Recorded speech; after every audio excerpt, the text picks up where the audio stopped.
SeaWorld has experienced an 84% decrease in profits since the 2013 release of Blackfish.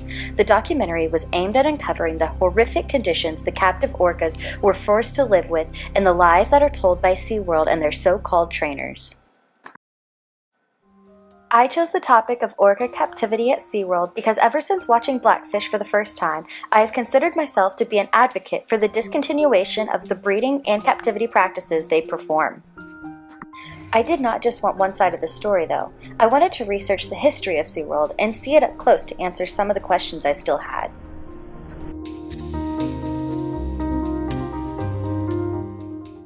According to an article on CNN where they obtained an interview with SeaWorld Vice President Fred Jacobs, killer whales adapt very well to the zoological life even though they are able to swim as much as 100 miles a day in the wild. Contradicting research by Melissa Hogenboom of BBC claims that the captivity seen at SeaWorld in no way provides for the main and most basic needs the killer whales would otherwise have in the wild. Where do they stay? Like, do they have a bigger area to swim in, or? This is their home. So we have the main show pool, and then we have two back pools that are mirror size on either end, and then we also have a medical pool in the back. Awesome. Yeah. Thank you. You're very welcome.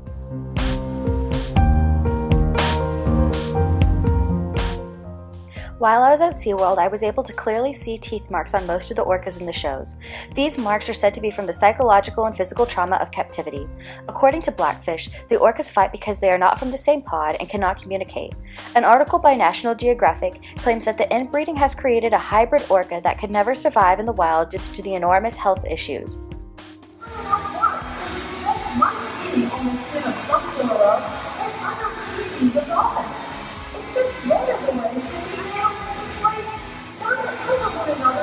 Social interactions, both in the wild and here at SeaWorld.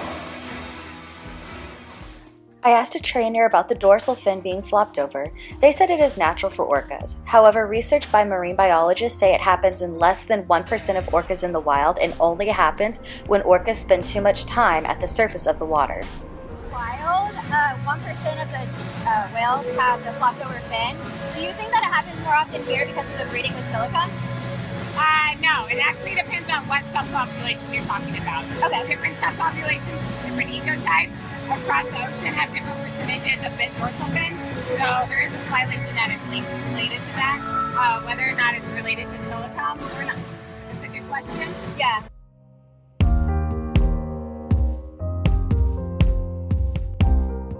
My favorite part of the project was realizing the positives about SeaWorld. It really is more than just orca captivity and entertainment.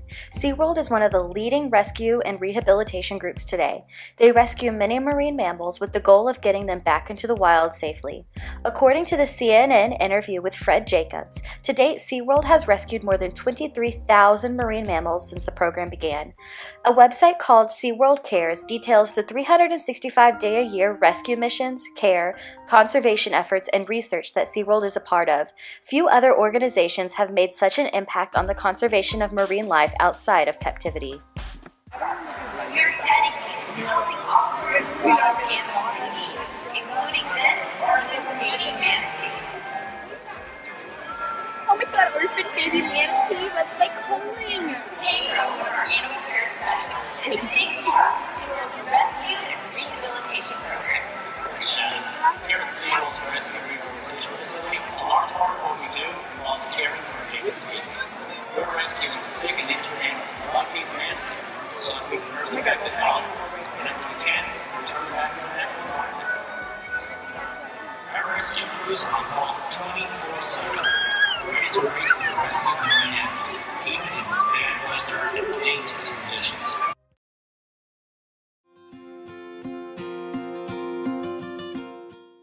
I encourage everyone to continue visiting SeaWorld. They have kept up with the demands of the people and are discontinuing the orca shows. SeaWorld is a great place to bring kids who might not have any other way of learning about these amazing marine animals. The project enabled me to take a topic I was passionate about and go to great lengths to learn more about it.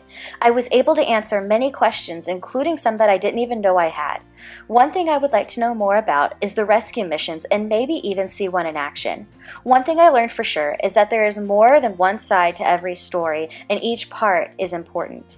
I choose to see the positive in the issue and hope that SeaWorld is able to continue their research, rescues, and education for years to come.